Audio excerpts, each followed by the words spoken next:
Welcome to skill quest number 10. We're officially in the double digits. Yeah, woo! That's so cool. This week, the quest is all about sticking. So landing your jumps in a strong stick position. We're going to be doing it in 3 different levels. Level 1, we will be doing the classic running pre. My running pre was an upwards running pre.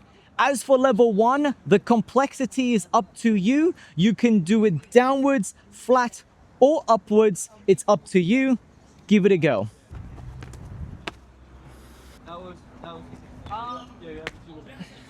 For level 2, we are going to be doing a tic-tac. You don't have to do it off a rail. That's just my choice. You can do it off a wall, a bench, anything from here, and then stick your landing.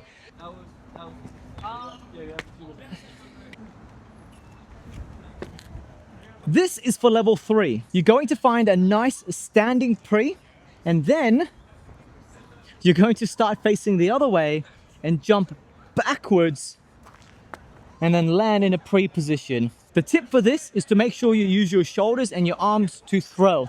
If you're not throwing your shoulders, you won't be able to get to the other side. And there you have it. Those are your 3 quests for this week. It's all about stick. So I want to see your best attempts for the skills and make sure you have a nice clean stick at the end. So get out there, try and do all of the skills from level 1 to level 3. You have 1 whole week to do it. So from Monday to Sunday. So post it up, and yeah, can't wait to see you guys on the live stream so we can review this. Have fun, train hard, play differently. Rock it.